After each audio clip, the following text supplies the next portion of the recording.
Good evening, everyone. Welcome to another edition of The Gray Area here on the Black Man Unfiltered Network, simulcasting on the Sparta HQ Network. I'm Mr. Bennett, joined by my partner. I think he's a Terminator right now, but he is.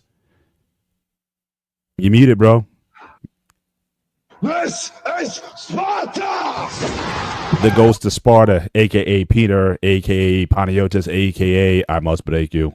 I'll be back. I'm liking the new speckles, man. Is that for the monitor? That's for the helps with the. I just found them online and I like them, and I just have them as a backup of a backup because people have a habit of sitting on my sunglasses when I get in my car, Right. And I hate that because check my seat before you sit in my car. That's my rule. To check the seats because I'm a bachelor. I throw shit around, and my car's clean. If you remember, you see my car clean. My car. Yeah. The only thing I put there is, and it's only the same person who sits on my seat is my mother. Done then if it's over there for sure. Yeah. I wear these. I just like this. Like I like the rimless. Like even my glasses. If you see, they're rimless. I always wear rimless.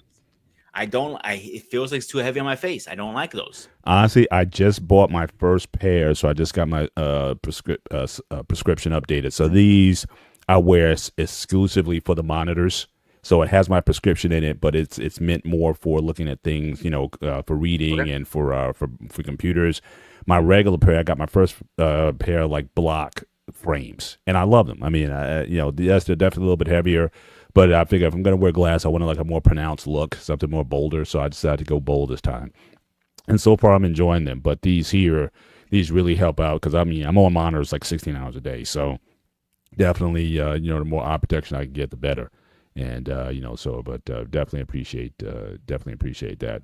But once again, everyone, certainly welcome to the Gray Area. Good to have you guys in tonight. Make sure you hit the like button as you come in tonight, and certainly looking forward to a very interesting topic. And I'm just looking at the series of shows that we have coming up, and definitely looking forward to these conversations. These are going to be, I think, what you'll find in the coming weeks. I think more intimate conversations in terms of just as far as human beings. Usually, we like to go over the globe and see how different people think about certain things. But I think conversations that we're going to have over the next few weeks are going to be more personal. They're going to be more real. And I think that, certainly, hopefully you guys will be able to relate to it. But, certainly salute to everybody who is coming out tonight. As always, Lost in Translation, salute to you, sir. All the great work that he's doing. Make sure you check him out. Make sure you check out his Lost in Translation channel. He really has some great content, especially on Monday nights, and certainly everything he does within Black Man Unfiltered space. Absolutely, really good, solid as it comes. And, I gotta give him credit when he doesn't talk. He preaches. You gotta give him credit when he's due. Well, what I've always appreciated about him is that he level sets the room. Like it could come in, you've been in the barbershops, whatever. It can get really chaotic, especially when he's out there. And sometimes when he comes in, everything just kind of calms down. He just has a presence about him that just kind of level sets everything, and you need those kind of dudes. Strength through, that quiet strength. Oh, that quiet strength that he exudes. Yeah, absolutely. But again, good guy. Certainly someone to have in your group. Certainly shout out to Craig Lucas again. Thank you for being in here tonight. Looking forward to this show. But before we go on, I had a little bit of a rant. Now, before we get into this topic, I don't know. It was a peeve. It's like I was thinking about something that happened actually a few days ago, and I was cooking dinner, and for some reason it came up, and then the more I thought about it, like my blood started to boil a little bit as I was thinking about it, and the thing that I thought about was just how people, how some people can just kind of cut you down. That sort of passive aggressive, like you just accomplished something, or you've achieved something, and you're in the process of doing something, and rather than saying, hey, that's great, congrats, or what have you, and again, you don't have to be all over the top with it, but they just find a way just to slide it a little bit. So like case in point, let's say if you just bought your Hyundai, right? And someone just says, oh, we bought a Hyundai. Oh, I hear Hondas are so much better. I'm like, why say that at that particular time? Even if you felt that way, is it appropriate to be there for, to say that at that particular time. Why can't you just be happy for somebody if they're doing something that's worthwhile, if they're doing something that's positive?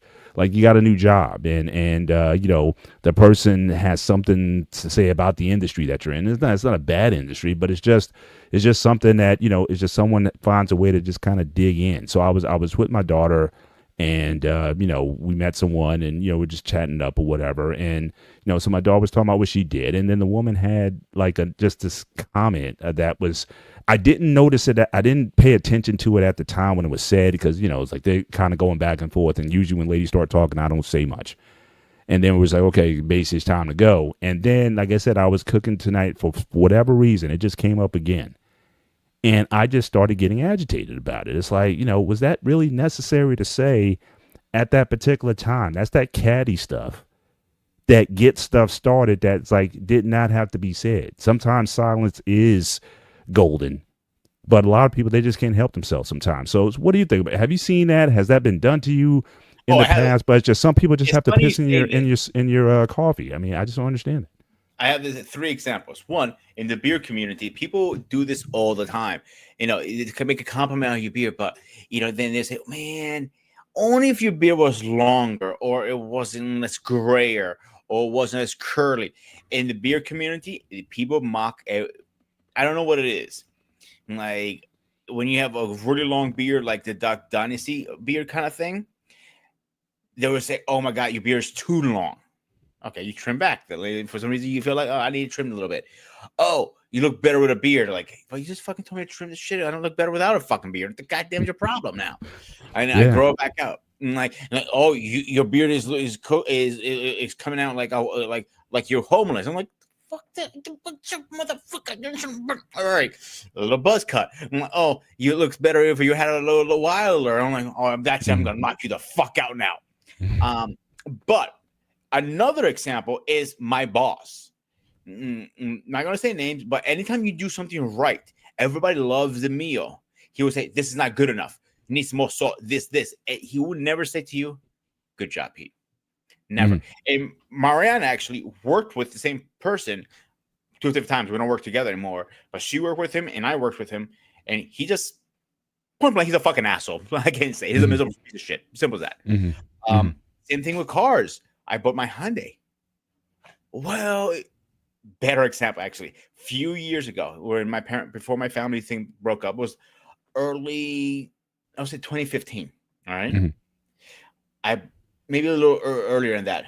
My dad, I couldn't afford my dad at the time a smartphone, but I bought him a new flip phone. Pretty popular at the time still, whatever.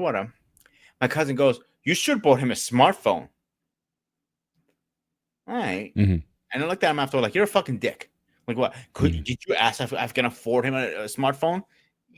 Obviously, the economy is different then and now. Back then, if you remember, you had to pay him outright. Yeah. Before the payment thing came in. Before the financing, yeah. Yeah. So, oh, my bad. I wasn't thinking. Like, yeah, you don't fucking think. People don't think sometimes. Like, maybe you got that car because that's what you can afford. Or you bought that because that's what you like, or it's a reason behind it. What do you just say? I missed that one.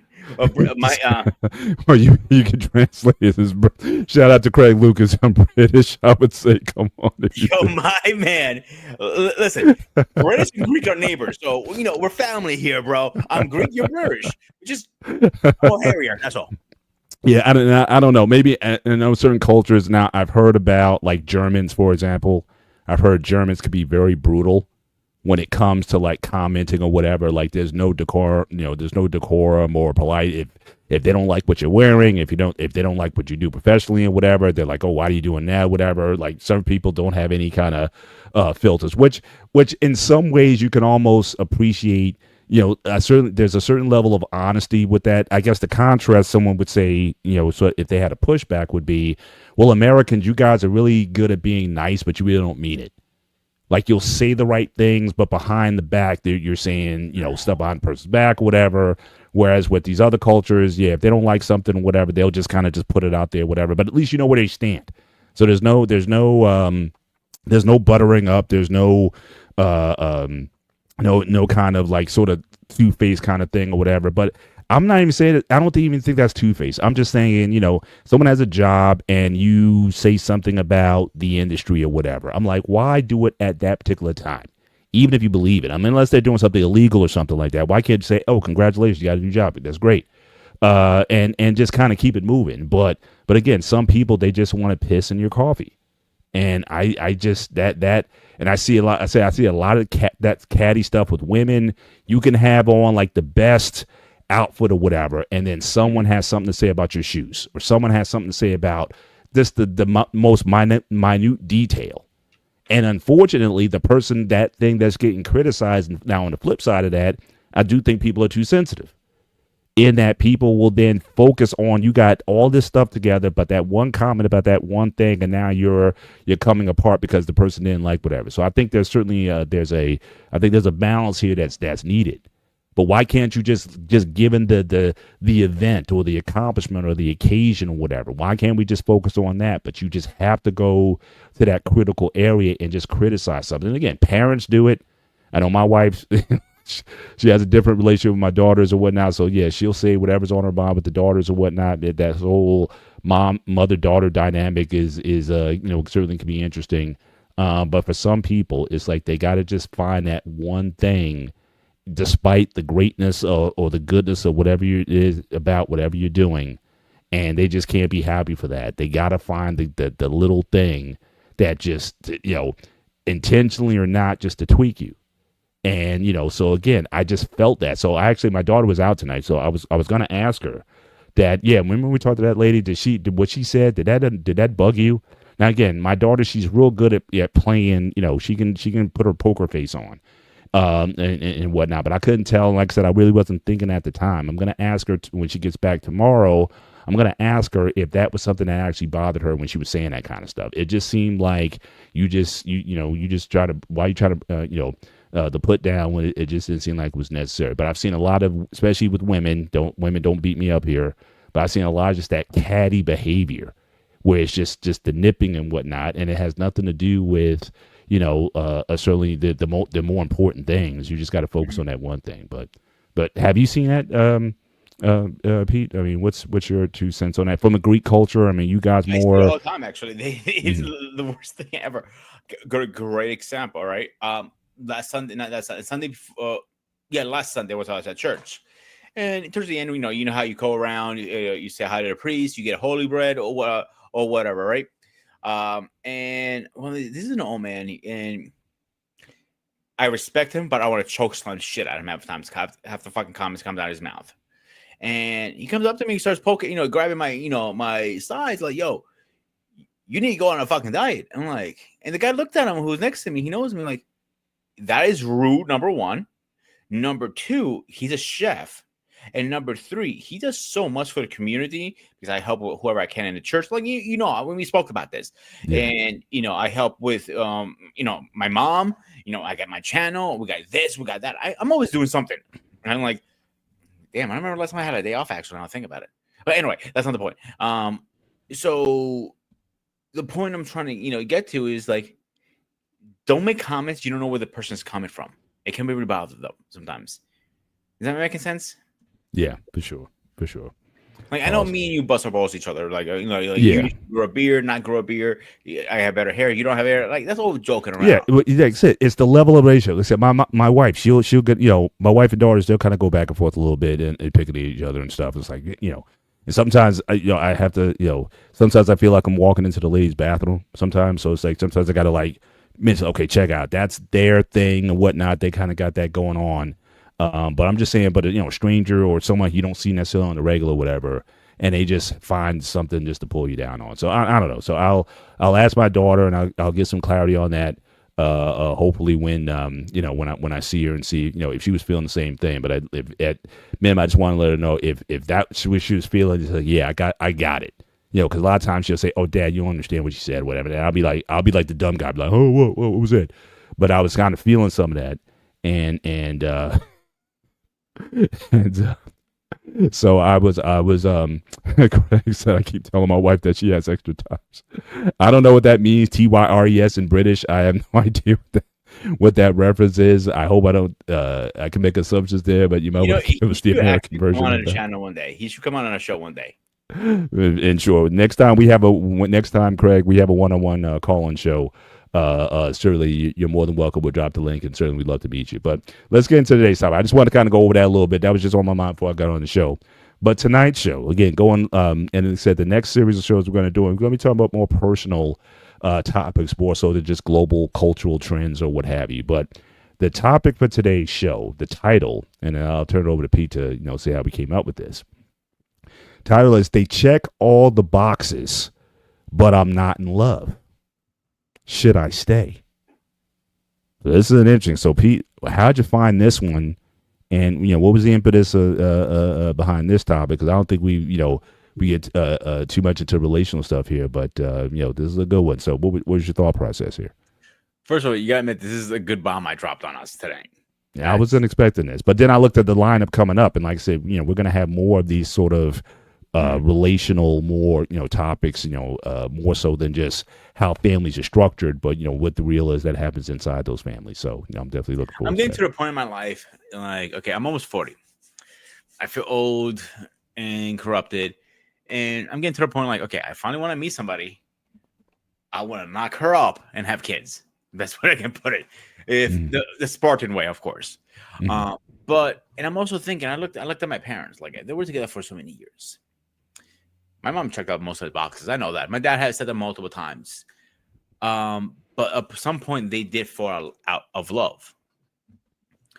And I see it both ways. I see people who they are fighting to stay in love with a person, both ways. Take them on date nights, like with you and your wife, for example. You guys are on cruises without my permission. You got a concert without my permission. You go to all this stuff. But you guys still in love. I met your wife. My wife has always been a sweetheart to me. She's always been very nice to me. And I can see when she looks at you, like, goes, yeah, that's my man. You know what I'm saying? Like, that's my husband in the day. Same thing with CQ.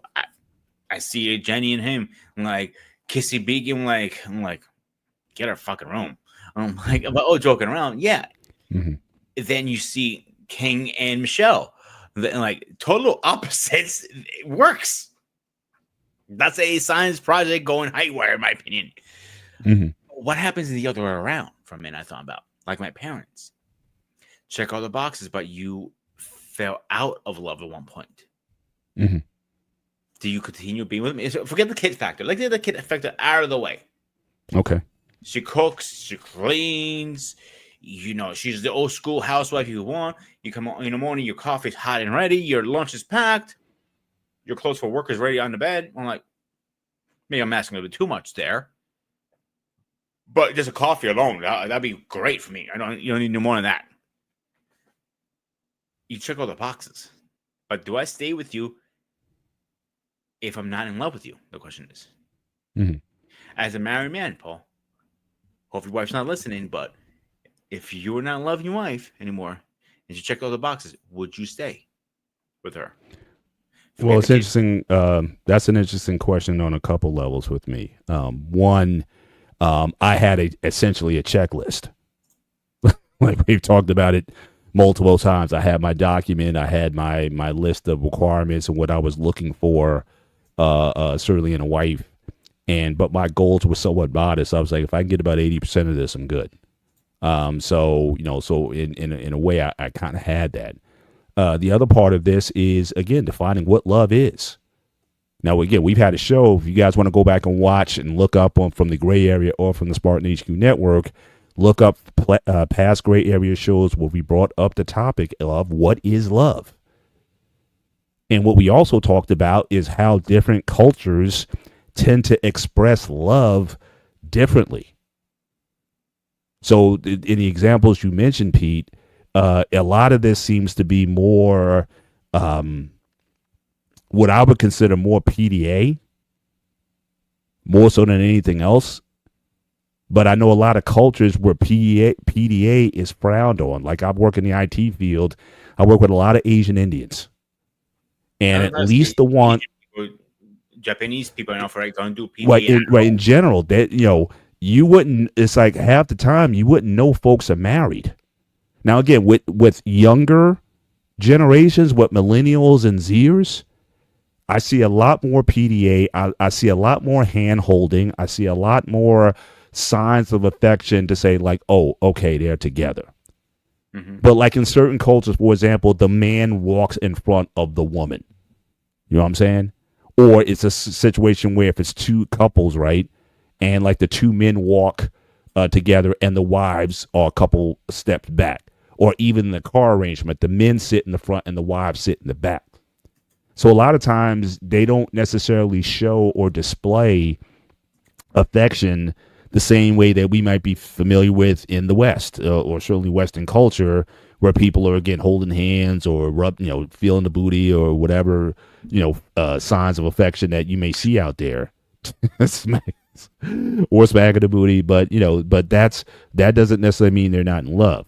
So I just want to sort of make that distinction, because I don't want to say that people, like I said, I've been over to a lot of Asian Indian homes and whatnot, and you don't see that kind of thing publicly. They really kind of keep that stuff close to the vest. Younger people, they're all over. They make it out in public, all that stuff. I think in certain countries, it's illegal. At least from my memory, that to be doing that stuff in public, you can get in trouble for some of that stuff. Very modest cultures where that's not allowed. But that being said, if you're truly in a situation, as you're saying, where somebody is, you're together, they're doing the quote unquote duties as a husband or as a wife, but you say you're still not in love with them,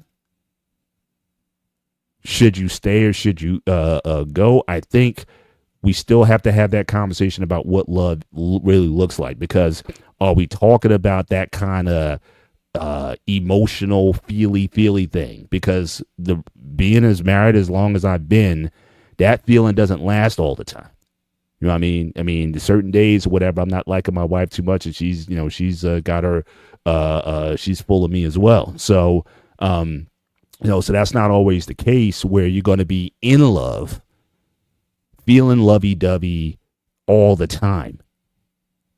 And so those are the ones you have to ride out. Now, if you get to a point now, it's interesting that the pictures, shout out to BMU for the pictures that he always tends to show. So when he put the show topic up, this is the banner for the show that he put up. So I want people in the chat caption this photo. Well, I was cracking up when I saw it coming up tonight. I saw the banner for it, and I started to laugh. So if you guys want to caption this photo in the chat, just write something in the chat just to let us know what you think of this. If it's constantly like this, I'm not saying you guys had a fight. I'm not saying you guys had a rough patch or whatever. I'm saying if it's constantly like this, where you're basically emotionally checked out of a situation, despite the fact that this person is checking off all the boxes, as you said earlier, I think it's certainly worth the I think it's definitely worth the conversation. So my man Eric said he looked like he'd rather be waterboarded. So I don't know. I think what is your expectation? I think is the question. Is the lust gone? Where you just like that, or that feeling like, oh my gosh, I can't wait to be with him or her or whatever. Is that what you're looking for? For me, I was looking for boxes to be checked. Whether I felt that way about my wife all the time, every time. I mean, certainly now it's kind of like that all the time. Mm-hmm. But like I said, it wasn't always. So, I think you have to, really, that's a conversation that you really have to have with yourself. But if you're looking for someone to give you that and keep that all the time, I don't know how realistic that is in the real world. I just don't, especially if you talk about all the boxes. So when I'm assuming all, especially from a man's perspective, since we're both guys, are you talking about sex? So you're getting all the sex that you want, and you still don't feel in love, and you still ask the question, should you go or should you stay or not? I mean, I would have to, if a friend of mine came to me with that proposition, I'm going to ask them, what do you want, bro?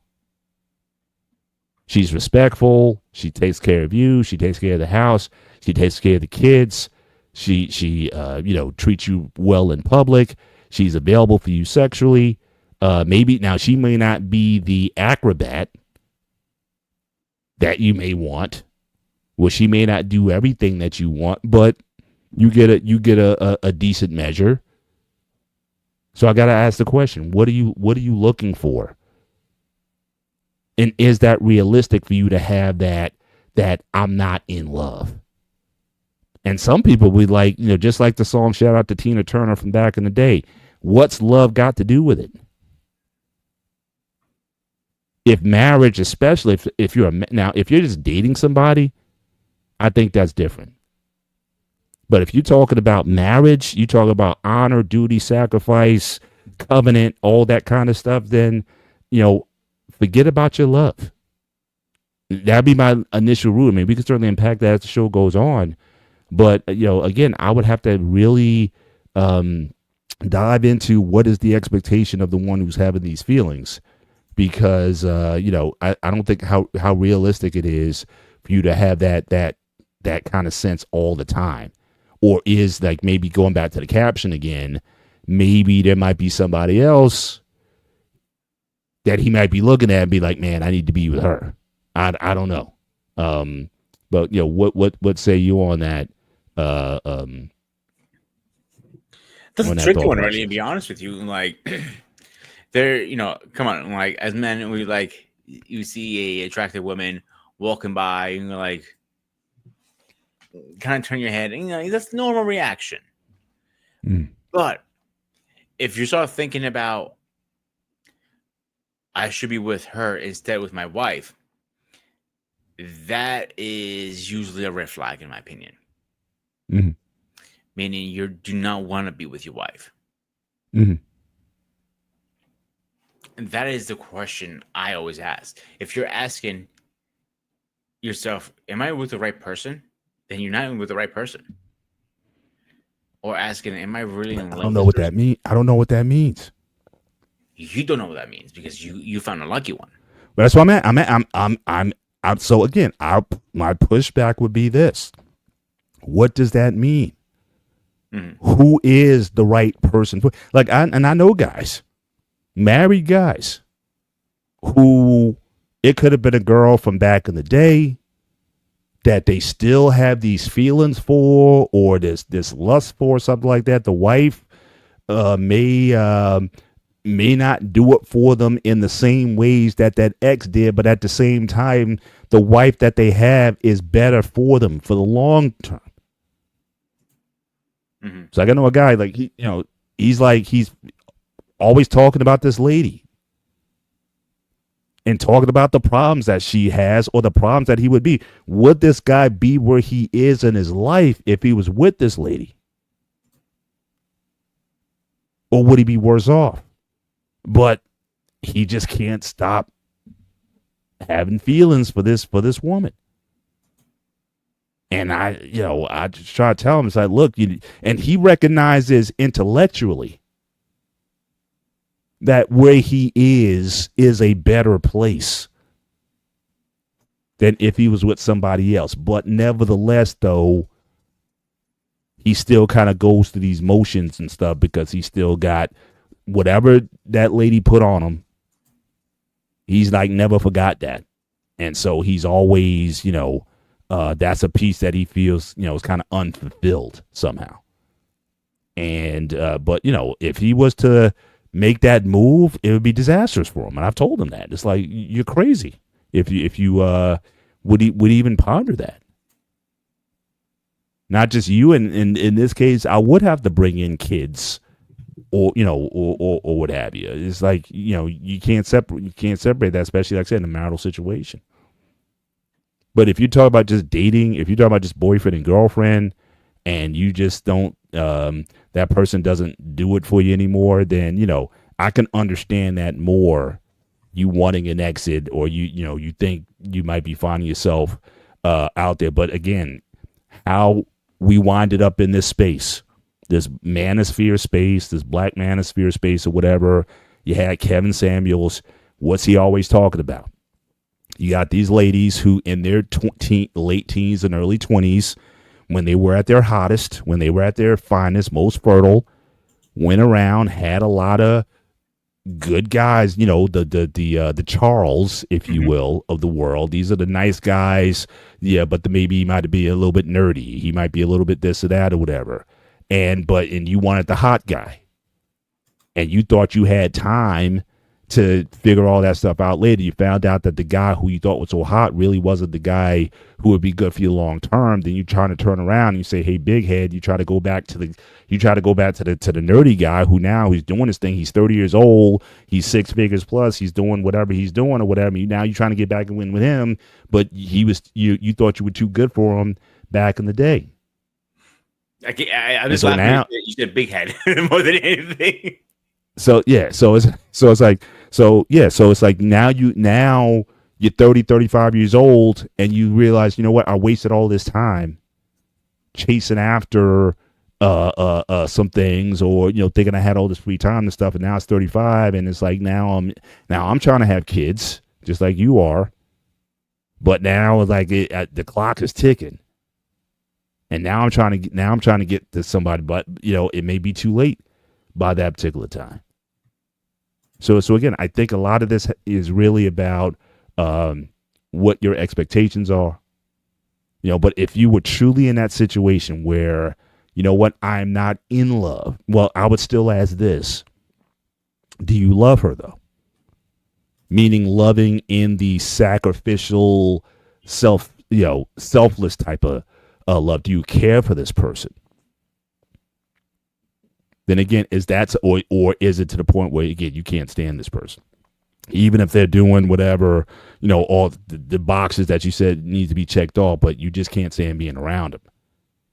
That's a problem. Yeah, that might be a situation as well. But you know, but again, I'm thinking if that's the case, then she's not, by default, she's not checking off all the boxes. Then, if you're around somebody you can't stand, it's got to be something that where a box is left unchecked, or several boxes unchecked for you to come to that. So I can't see a situation. Why would you leave that? Like I said, when I told my friend about that, it's like, why would you leave that? And even if you came up with a reason, is the juice worth the squeeze? So yeah, you're with this woman, but the other woman that you're talking about, yeah, she gets on the stripper pole and she does all the crazy stuff in bed that you like. Is that worth throwing away your future for those moments of pleasure or whatever, or stay with the one who's kind of average in bed? But you get all these other goodies. You get all these benefits also. You get stability. You know, your income portfolio is better. Your health is better. All these things, no drama. Is that a better situation? And is that a bargain that you're willing to take? I think it is. Now women, unfortunately, and even in my community, you know, African American women, a lot of them said no. A lot of them said no to me when I was, you know, became dating age and in my early 20s and whatnot. I wasn't considered a catch because I didn't have game. I wasn't cool like that. I was skinny. You know, all these things. I wasn't looked at as suitable for a particular time. So they thought, yeah, even though yes, he's good, he's this, and the third, but if you're not doing it for me, you're not doing it for me. This is basically what I would get. I remember one lady, she said, you know what, Paul, you're a carnation. She used a flower analogy. Said you're a carnation, but I'm really into roses.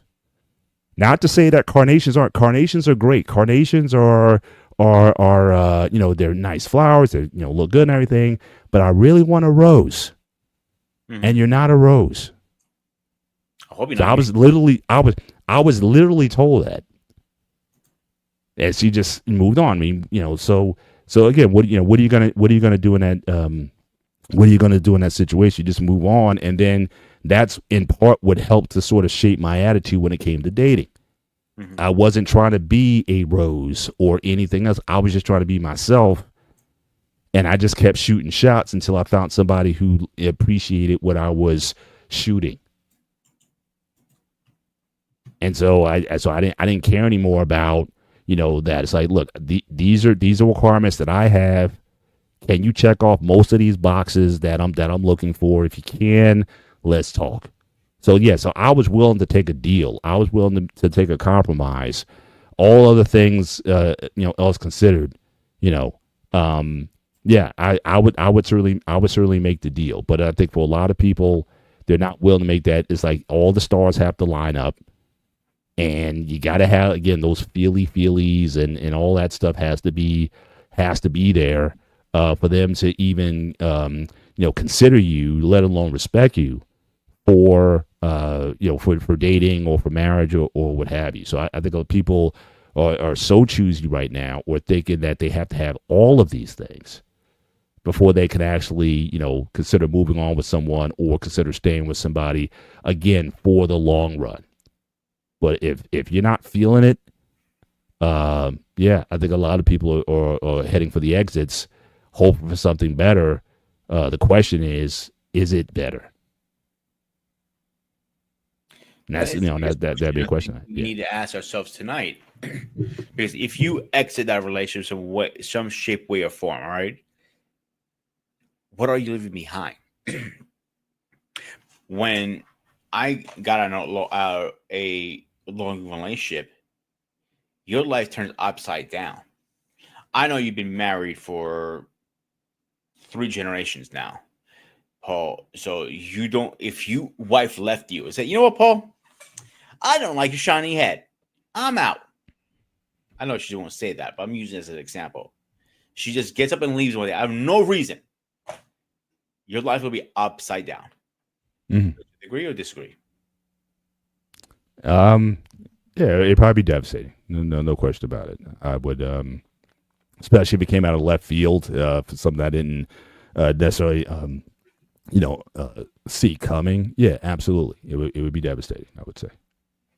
So, by that said, when that happens to you, you need to start changing some habits. Whatever, cruises, for example, without my permission, and some other things you guys do together. You cannot do those because she's not there. Like, I remember one of my biggest habits was, and I still do it in a way, is Sundays, every other Sunday I was off, I used to get up early in the morning, make this big ass fucking breakfast for everybody, for the house. If sometimes I have people crashing or whatever, right? Mm-hmm. I still make the breakfast, but it's not a big breakfast anymore. It's just me and Mom. So I had to change some habits. Some are good changes. Some are bad. Mm-hmm. Like quitting smoking. I've been fighting that off and on. Yeah. By the way, I've been 5 days clean. So be proud of me right now. 5 days, no cigarettes. Amen. I am patching. I got patches working. Just want to throw a little patched. You're patched up. I'm proud of myself. I haven't touched cigarettes since Tuesday. So Monday. I'm sorry, lying to you. So tomorrow makes it freaking a full week. I am proud of my fucking self. I don't care what anybody says about it. But anyway, back to that. Great example. Maybe the woman left you because you were a smoker. She hates smokers. She gets in smoker. Mm-hmm. Whatever the case is, then you look back like, fuck, I lost a good one there. Then you start thinking over the years, like, what if I stayed with her? What if I had kids with her? What if I got married to her? What if this? And I do have those what ifs personally. 1 or 2 of them. Looking back like, fuck me. She was a good woman, but I was too young to realize that yet. Mm-hmm. When you were 21, 22, 23, 24, in your early 20s, the only thing you care about is getting your pee-pee wet. That's the only thing you care about. You've been there. I've been there. A lot of people watching has been there probably. So getting your pee-pee wet is more important than putting a ring around that thing. Remember the whole song, put a ring around that thing? In a way, that she was right. If you're really in love with that person, put a fucking ring around that damn thing. But my question though is, do you have to be in love with the person? That's why I'm trying to. That's why I'm trying to get like, why is that? If you're going to marry her, I think you should be married. You know, because it lasts long term. If you're just rooming with her, I'm not saying rooming. No, I'm saying like, for example, again, we've talked about this. Like Asian, I go back to my Indian friends again. Arranged marriages are still a thing. People meet and they get married like within, weeks, if not months of seeing each other. Not a lot of these folks, they're not in love. In fact, I remember distinctly when one of my good friends, I kind of got into his world a little bit. He's the one that sort of introduced me to arranged marriages. And when he told me he was going to India to get married, I was kind of surprised. It's like, you never told me you had a girlfriend. I didn't know you were seeing anybody seriously, and we knew each other for about a year. Surprise. And he said, "Oh, I don't know who I'm marrying yet." I'm like, "What are you talking about?" And he explained the process. So there was like 3-4 ladies in India that he was basically going to have interviews with, and he was going to pick from them, and that's the one he's going to marry, and then everything is, they'll put the arrangements together and everything was good. And it's like, basically got to a point where, they were both feeling each other. He chose her and the parents all agreed and everything. And that was basically it. So you still have portions of the world where this idea of being in love, again, I think it's a westernized idea. And at the end of the day, I don't think that really is what sustains relationships. I mean, yes, being sexually attracted to someone, I think, is important. I think that, certainly having qualities that you can live with is important. But again, if that person is not, if you don't feel those emotional feelings like right away, I don't necessarily look at that as a deal breaker. And they said in Indian culture, the idea is like you get married and you fall in love later. I've been told that so many times, especially now, again, with the younger folks, with the millennials and Zers now, no, especially if they grow up in America, they're completely westernized. They may still go through like the traditional Indian wedding, but they are not settling for their spouses being picked out for them or, going through a lot of stuff. They want to be able to meet and fall in love with the person that they want. And then they'll have just out of tradition, they'll have the traditional Indian wedding. But they bought into the sale of, oh, you have to be in love or all these kind of emotional feelings. Whereas, some of the longest married Indian couples that I know, 30, 40 years they've been married. It wasn't necessarily like that at the beginning, but there was such an honor and a responsibility and things, and you just kind of grew it over time, and that was appealing to me. And then I read, certainly you go to the Bible. I mean, certainly all those marriages were arranged back then. You know what I mean? And some of them even betrothals, meaning your spouse is picked out for you at birth. So again, I think it's this romanticized idea of being in love, that I have to be in love, not only to marry someone, I have to stay in love to remain married to someone. I don't know. I mean, I think that concept maybe has done more damage to relationships more so than help to build them. Because again, you can go out there looking for that magic dust, and you may find yourself wanting when you let the good situation. And again, just go back and look at all of the social media over the past 5 years, all the manosphere content where Kevin Samuels or whoever it is, and everybody is saying women left a perfectly good husband. And sometimes you'll see a man leave a perfectly good wife because, again, you had feelings for someone else. And I'm like, I don't know if that's necessarily a good situation. Now, again, in some cultures, go back to Black Man's Fair. Again, he says, why can't I said choose one or the other. He's like, why can't I keep both? Some cultures are like that. A lot of Caribbean cultures and whatnot, it's almost expected. French culture, it's almost expected for a guy to have his home life, his wife and kids and all that kind of stuff, and have his au pair or his mistress or whoever you want to call it on the side. That in some cultures, that's kind of standard.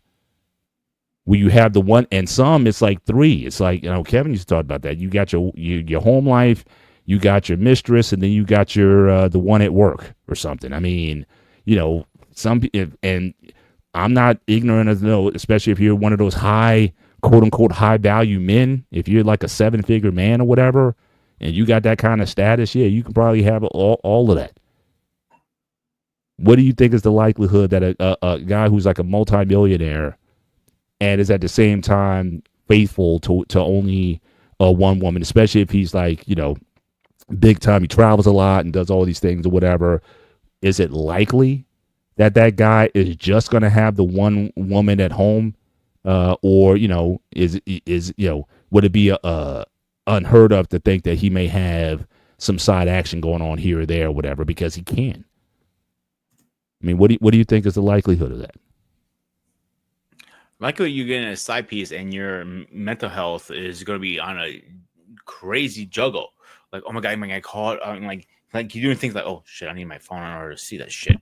Or, like, did I go to bed with a condom still on my dick? And like little stupid shit like that. And like, it's just, I don't think a side piece is always a good idea. He's not gonna. If you can go, is one. No, I'm not arguing whether it's a good idea or not. I'm saying the likelihood. If you're that kind of guy, you got that kind of sway, you got that kind of. You're a powerful individual, financially, influentially, whatever it is, and you have access. Okay, I used to talk about that. Those kind of men, they have access to things that the average guy doesn't. Mm-hmm. And with that's going to come temptations and everything else. So again, you could have. Especially if you're traveling, you can have a woman in LA, you can have a woman in New York, you can have something going on somewhere else, but you got enough money. The wife is in a beautiful home at home. She got servants, maids, with the kids and everything. All the stuff that the main woman has the trappings, but the guy's gonna have his dalliances. You think Vince McMahon, even a billionaire with Linda? I mean, is it out of the ordinary when you started to hear that he was having stuff with other women? I mean, is that unusual? And look, no disrespect. I've seen Linda McMahon. You see Linda and you see other women around. Is that going to be something where you expect the guy to be loyal like that? I don't know. But I'm just saying that there's certain cultures where that is the norm. France, it's almost about Jamaica. When I'm knowing a lot of Jamaican women don't like Jamaican men for that very reason. Because again, it's almost like, like what do you expect? So for some, it's just expected that you shouldn't. So that's how some people get around it. But if you truly want to stay with the one, and that person's good to you in all these areas, why would you leave it, or why would you think that you need to go elsewhere unless your lust or your appetite is too big for one person? Maybe it's that. Maybe one woman isn't enough to satisfy you. I don't know. It's never been my situation, but I'm not going to speak for another. I'm not going to speak for another guy. And like I said, in other cultures, it's accepted.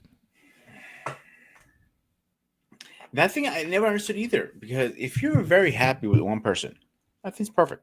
Like home life is perfect, your sex life is perfect, your work is pretty good, and nothing's ever perfect. Happiness, let's say. Yeah,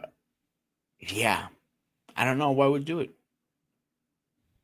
Well, even for chemical, the whole purpose that we're not necessarily talking about marriage here.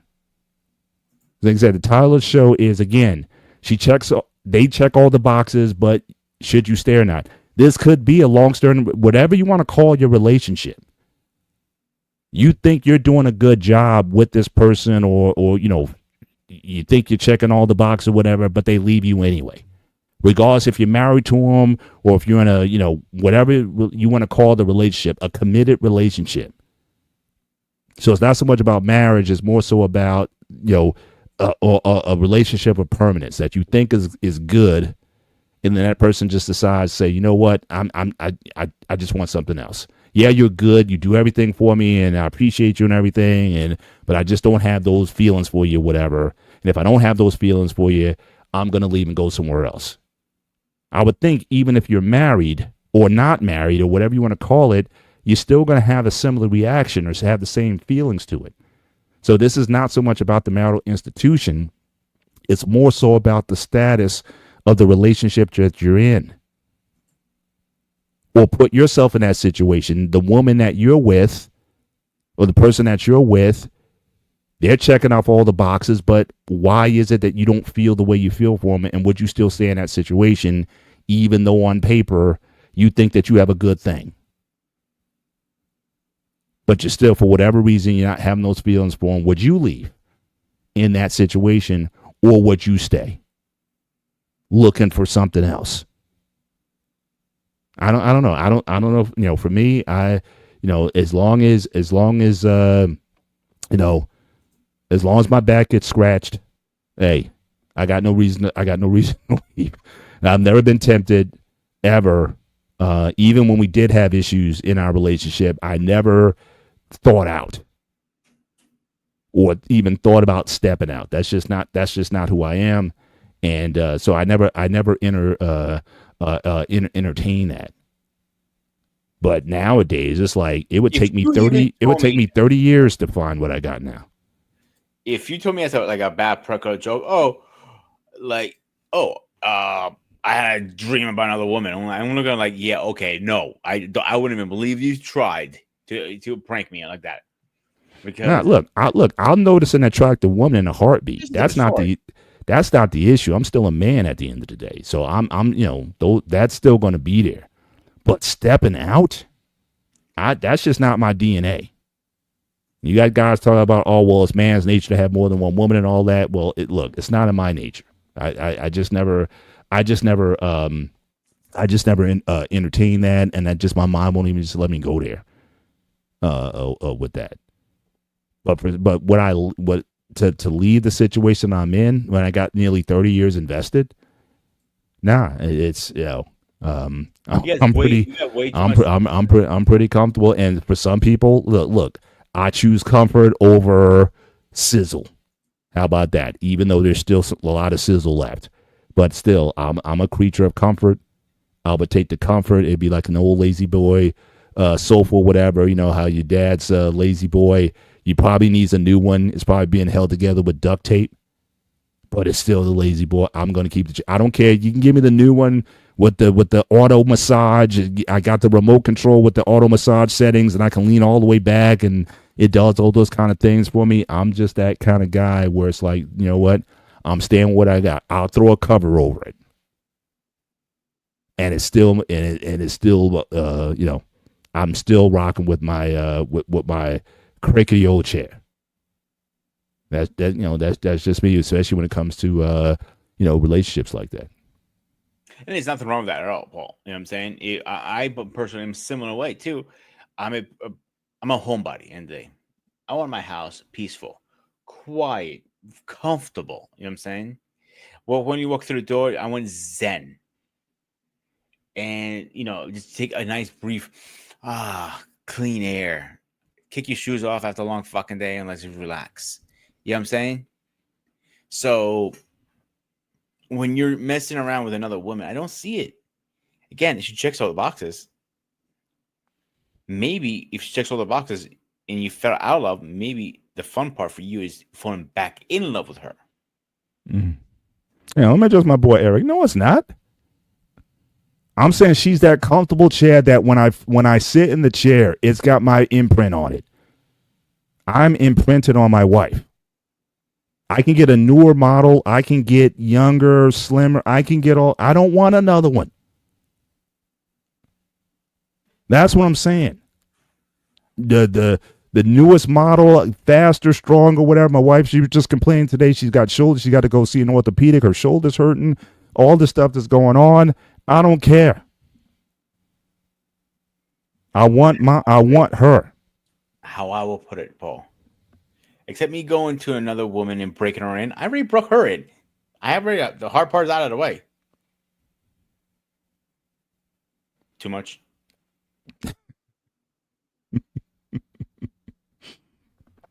All right, I'm at to reach out to Mandrell on that last one. But say what you were saying again, P. Like I said, when you have a woman, or a car, whatever you want to call it, you already broke her in. Do you really want to break in another one? No hard. It's kind of like it's a car, like like you're a car guy, right? So again, you got those classic car, guys who build cars. Mm-hmm. I remember I lived with a guy. He my landlord, he loved like 1964, 1965 Mustangs, and he built 3 of them in his garage, in his back every night. Shout out to our guy, What We Know podcast. Thanks for joining in. Also, my guy, Braxton the Snake Fiend. As always, it's always good to have you here. But yeah, I mean, you put so much into it. Now, look, could he get himself a 2025 Mustang with Shelby and all that kind of stuff? Probably. Right off the lot. But you could tell all the love that he put into that car. And he loves that, and he just loves his cars. He loves classics. Some people go for the classic car. They love the hum of the car, the engine. You can't even get those cars and just put like a modern engine in there. It's just like people are looking for that sound of that classic engine with the muffler. No fuel injection. You want a carburetor engine. And yeah, I think if you built something over some time, like I said, in my case, I'm not speaking for every man. Mm-hmm. I'm just saying for me, my wife, flaws and all, just like I got flaws and all, we ain't going nowhere. I'm, comfort, I seek comfort over bells and whistles or anything else. We're inseparable. And so for us, yeah, I mean, I'm not one to go, certainly in that direction. And what if it gets to a point where you can't do it anymore? So those couples, you get 80, 90 years old, whatever. Now I know they got the ED and all the pills and all that kind of stuff to keep you going for a while, but when it gets to a point where you can't even be intimate anymore for whatever reason, now I'm still staying. For me, it's right. It's ride or die, and so yeah. So I would do it, but I'm just trying to better understand. Like I said, when guys come to me with this, and again, like I said in the past, I've had several guys who come to me in this situation. They got the good girl, and they got the bad girl that's coming at them, and there's a part of them that wants the bad girl, but the good girl is for their long term. Good for them. And so what do you do in that situation? Now, again, if you, like my man was saying earlier, if you can have both, I'm not going to judge that. Is that majority of men that can do that? I don't know. But yeah, I mean, if she's checking all the, and not even so much about a count, because that's the importance. When I said I need 80% of my boxes checked, that doesn't mean that every box is the same. Mm-hmm. So, for example, one of my boxes was her being a Christian.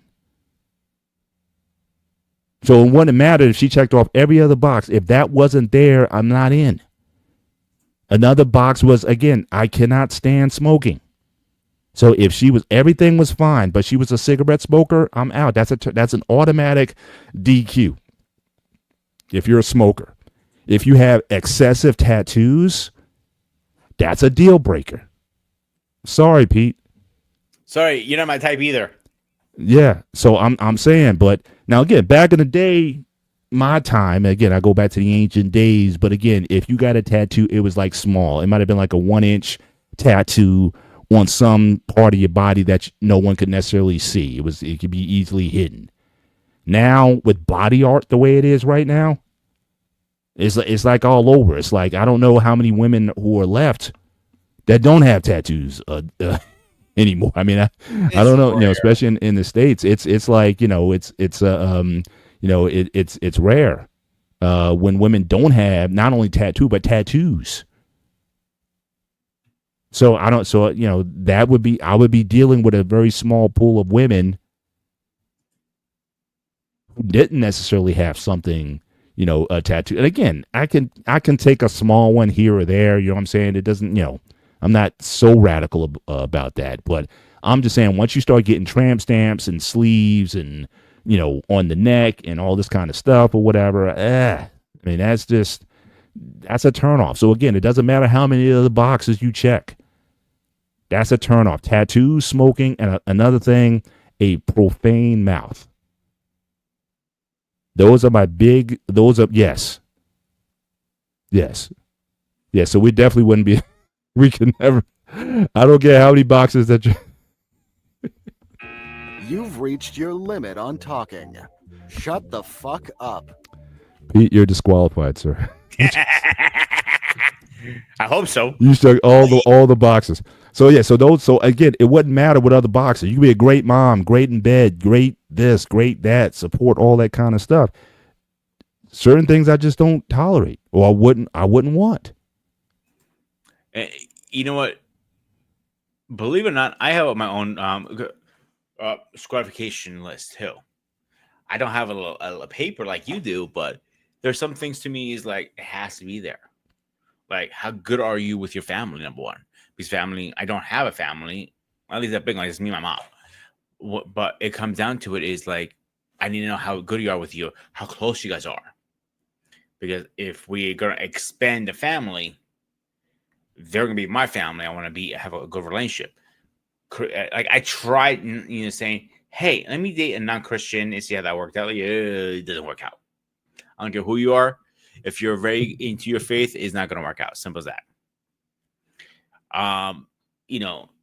There's some other checks for me. Like the tattoo thing is not too much to me, because I have tattoos. But if you're coming, you're coming to me and like you have half your face tattooed, I can't bring you home to mom. Sorry, she's gonna look at me like, "The fuck are you doing?"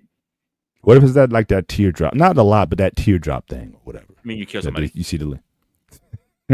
I'm this serious. In prison, I know. I'm trying to make a case. Yeah, she would probably know. Like she's gonna look at me like, "The fuck is going on here?" My mom. Like, yeah, she's gonna speak to me.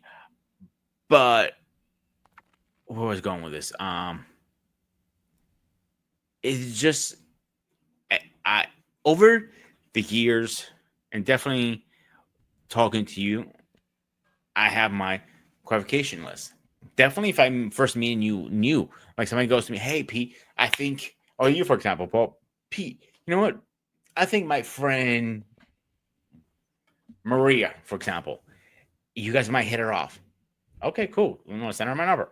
We start texting, and we're going back and forth and everything. I have a 3 process. One, if text vibes go on the phone, FaceTime to date. And that has to be in the first month at least. Because I'm not going to go back and forth for you forever. I'm like, okay, sure. I think a month spam is a good time to set up a first date. If it's a blind date. Well, even online, if you meet somebody online. So, but that's when I start asking questions. Do you want kids? Are you Christian? Are you this? Are you that? Do you believe in a man cooking all the time, or do you think you're going to cook? And these answers are going to come in. Do you think the house chores are 50-50, or do you think you do most of them and I do the hard stuff like fixing the sink, all that stuff? Those are the questions you need to ask. Mm-hmm. I know that sounds silly to somebody but that's what I was used to growing up. My mom did the housework. My dad did the hard stuff. The grass, the snow, the painting, the power washing, the deck, whatever. The cooking is always my mom. My dad doesn't know how to cook. Now, in my, when I get married, my relationships, I do like to do a good percent of cooking too. Yeah. Not when I'm working, the days like today I worked, I'm not gonna come home like, all right, I need to cook again. No. on my day off, she looks at me, hey babe, I love your cream Vera. Can you make that today? Yeah, no problem. Let's go to the store. Whip it up. Yeah, here you go. Something nice. Mhm. Or a nice barbecue. Same concept there. So you see where I'm going with this? Yeah, yeah.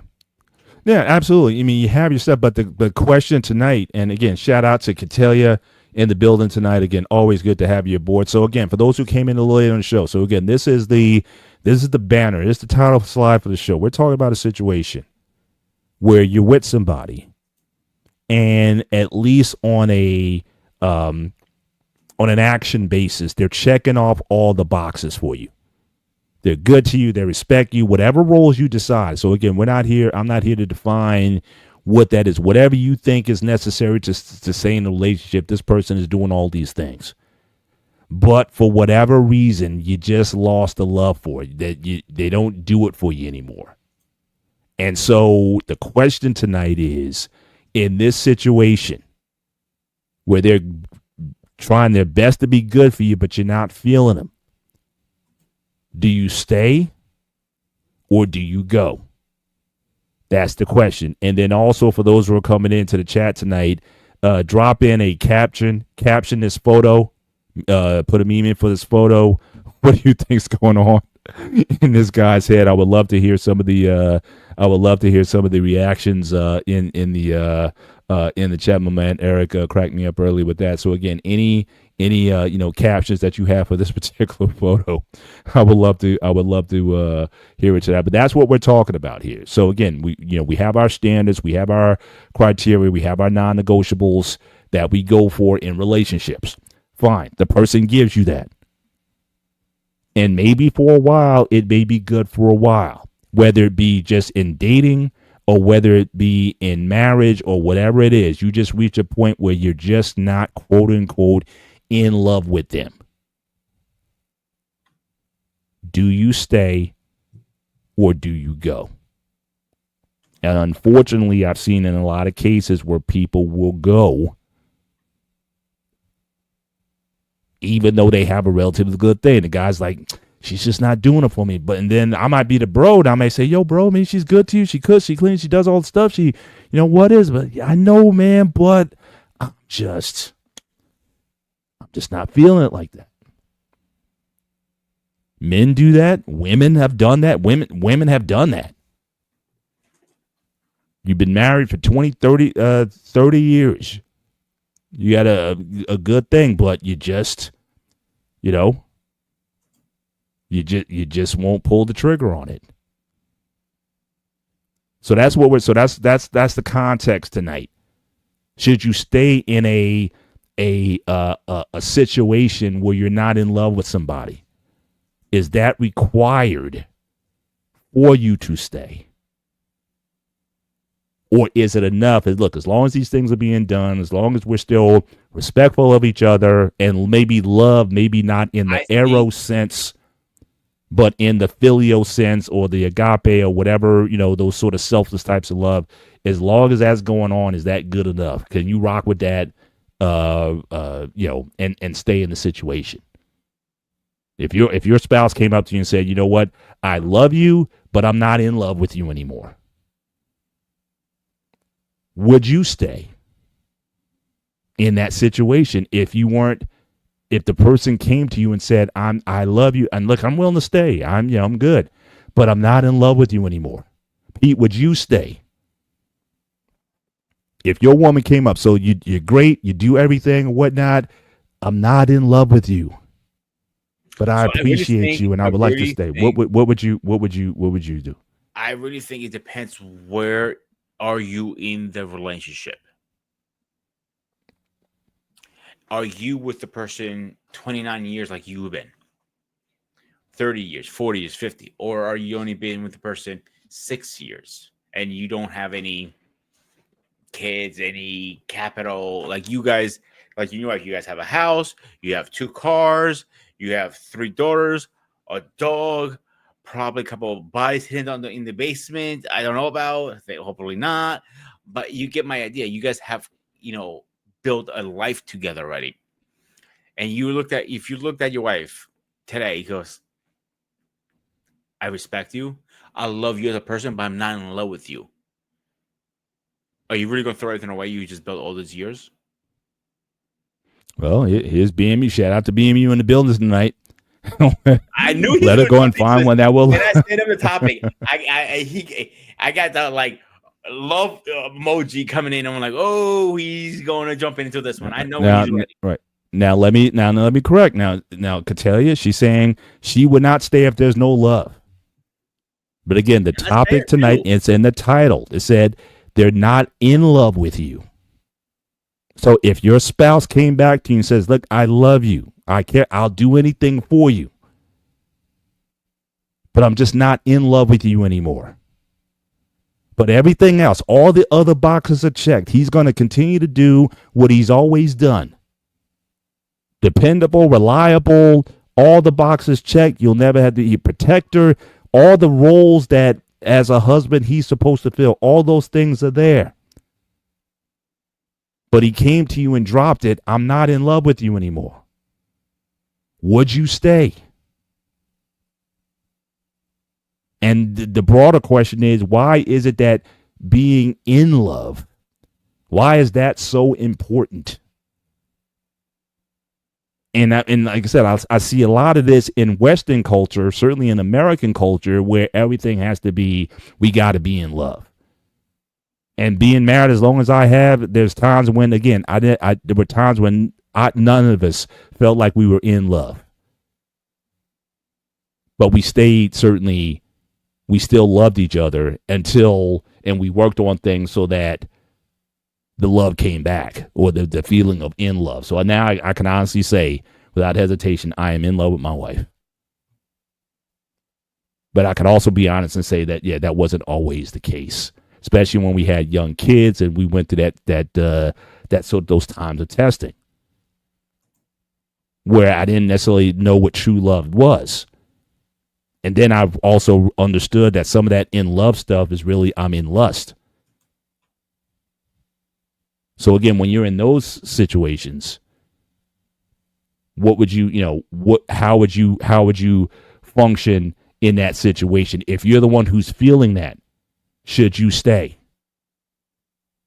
Or because of the commitments that because of the commitments they made, would you stay, or again, would you go? If you're not having that, those feelings, then is that something that, so you would not stay if my spouse was not in love with you? Okay, that's fair. I'm not here to judge one way or the other. This is the discussion tonight. I know a lot of OG couples would. And so, because again, and I think it's fair too what she's saying, Paul. There's nothing wrong with that. Some people want that love, the passion between each other, and that's fair. If some people don't want to be in a relationship because you're not in love with me, I can't force you to be with me because I'm not in love with you either.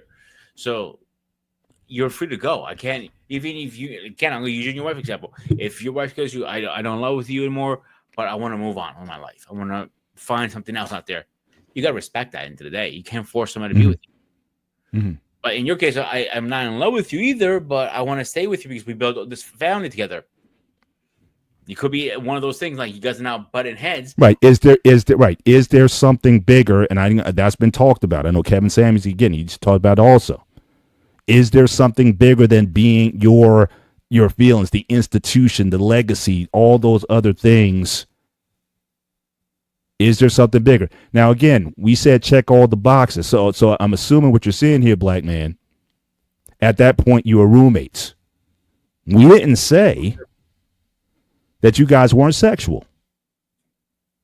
Now, if you could be sexual without being in love, right? You can be in lust. You could just be finding somebody, whatever, before you guys even went and got married and whatnot. Could you be in a similar situation where, when the itches need to get scratched, you guys scratch the itches? So we're not saying we're sexless here. So as far as at that point, you're roommates. Again, the title of the show, you check all the boxes. So that means you're not in a sexless marriage. That would be a big box that is not checked. I'm saying, yeah, she's still there for you sexually, but she may not be feeling you like that. But she's just out of being a dutiful wife. She'll be there for you and give you, I guess, what you need, whether or not she's in love with you or that is doing it for her or not. What I'm hearing, certainly from Catellia and possibly from you, you would still leave. So again, we're not talking about a marriage that's necessarily absent of what we all define as, I guess, the required items. But again, this idea of being in love, I still think if you look at this globally, I think a lot more couples are kind of in this situation. Like marriage is like a duty sort of thing. So I'm like, again, like Tina Turner said, what does love have to do with it? But we in the West, we've been fed so much romance and how things have to be so lovey-dovey and you got to hear those sparkles in the background and all those sound effects going on. That for the real, and as human beings, as for the however long we've been on this planet, has that always been, or is this something that's been made up over the last 150 years or so? My man Eric talked about arranged marriages earlier, but the reality is up until about 150 years ago, that's how the world did it. Everybody was arranged up to a certain point until the 20th, latter half of the 19th into the 20th century, where people started choosing their own mates. But betrothals and arranged marriages and stuff, that was the standard. That was the norm.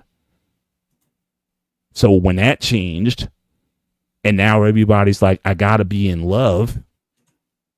And I got to not only do I have to fall in love, I also have to stay in love. And if I can't have both, then I'm out. Is that then, again, are we better off?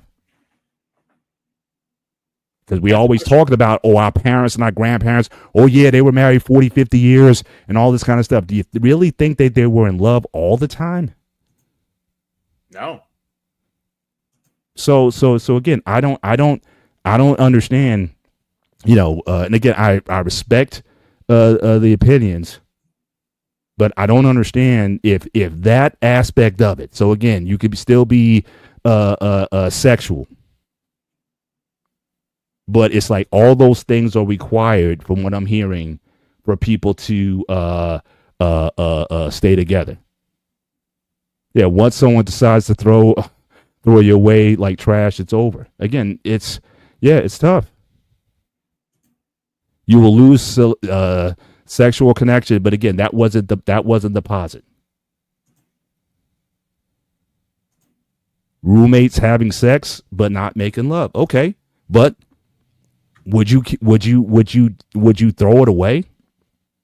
If you've been married 20, 30 years and you just come to that point where you're not loving it, let's say if that happens, you become roommates, still having sex but not making love. You're married 20, 30 years. Are we going to throw that away? I don't know. I don't think I would. But again, I'm not here to nurse spice the stuff up. Yeah, absolutely. Maybe that's something to work on. Maybe that's where therapy and things like that can certainly come into play. In terms of trying to get that connection, back. I can't do a half-hearted love. The Lord, both love and cheerful giver. Absolutely. And look at this. She may give cheerful. It's like, look, I'm your wife. I'm your wife. I mean, my body's yours. It's like, but again, I may not be feeling that. So it's not like she's giving it grudgingly. She may feel, and that as a wife, she follows the word of God, and as a wife, this is what he expects, and I'm gonna do my wifely duties. I see a lot of older Greek couples falling out of love, but they stayed together for years. For years. I mean, to the point like they're kicking the bucket together. So my parents are a great example. They try to stay together, but my mom is like, yeah, I had enough of this shit. Like, no, but hang on, Pete. Hang on, Pete. But you admitted something sometime back on the show. That was a big miss, though. Absolutely. So what was it? I mean, we've talked about it before, but you can't say. So I'm saying in that situation, you can't say that the boxes were checked. Well, no, I'm not saying they were completely checked. I'm not saying that. All of them. What I'm saying is people stay together and sometimes the boxes are not checked. That's what I was going to go with this.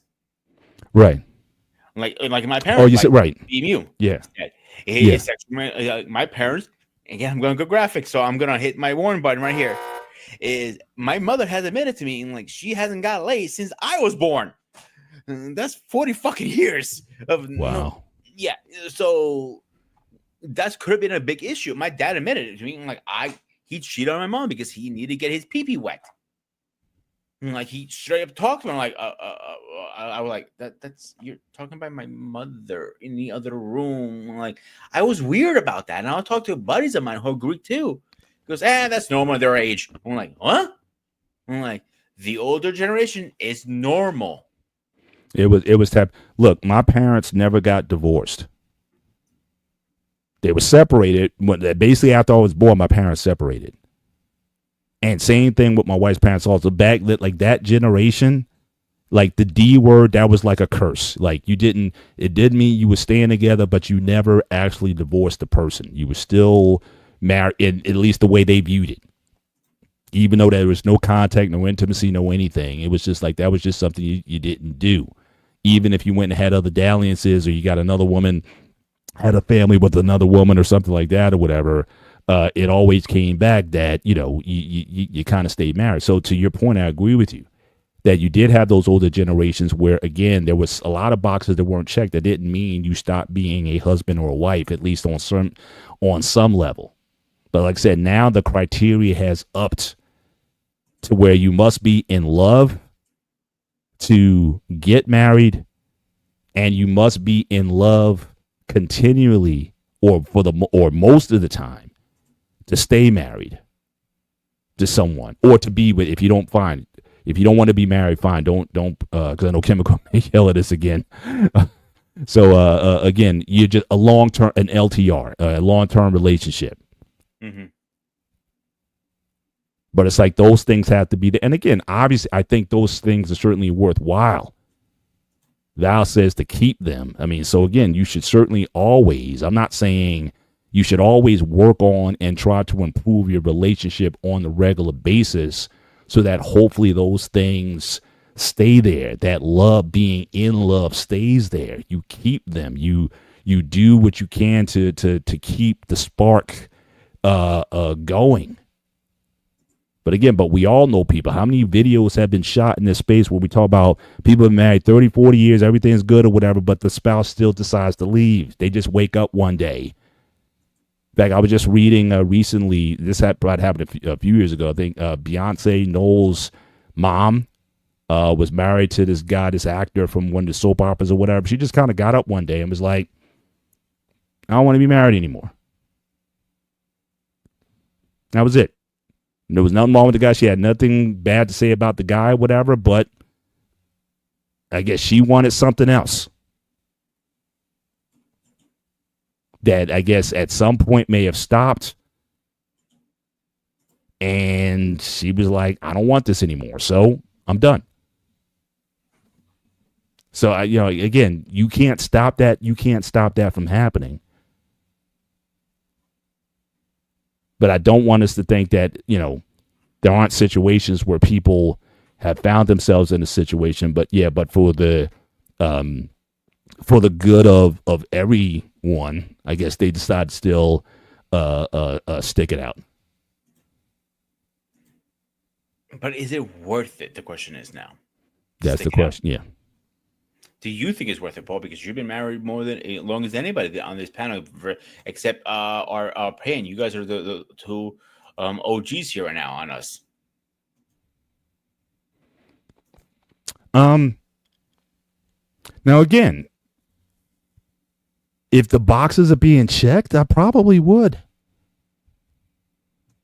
So again, the disconnect what I'm hearing from the folks here is, I guess, when it comes to the sex. You just think if a person's not in love with you, that for some reason then you can't have sex with them, which again I find kind of odd because for a lot of people you had sex without love anyway. A lot of it. So I would still say in that situation, what does love have to do with it? If you could have did it then why couldn't you do it now? I guess that's some of the disconnect that I'm seeing. A lot of people saying, well, if I'm not either in love or if I'm not feeling from the other person that I'm in love, then I cannot perform. But you were able to perform before when love wasn't there. So that's the piece I'm kind of lost on. But yeah, if that's still there, again, for as long as I can do it, like look, there's probably going to come a point in time. I'm fighting it off vigorously. That's why I train. That's why I exercise. That's why I watch what I eat. That's why I take my vitamins. I'm trying to stay as viral as I can for as long as I can and participate in this activity for as long as I can. All right, I'll let your wife know. I will donate you. She knows. She knows. She knows. I tell her all the time. Absolutely, she knows. So I'm to you guys. Listen. I take donations. People want to send me pills or whatever. I take all types of donations. That's not the issue. But the thing is that there may come a point in time where that's not even going to be on the table anymore. Is what I'm trying to say. Oh, absolutely. Obviously, I'm not going to leave in that situation. And again, would I throw away? This is my 29th. We're in our 29th season. And let's just say, you know what? She just came to me and said, okay, I'm just not feeling you like that anymore, whatever. Yeah, would I be hurt, whatever? Or would I try to say, okay, well, how can we work on this to make that there, but everything else is good? I don't know if I would step out there and say, okay, fine, I'll just start over.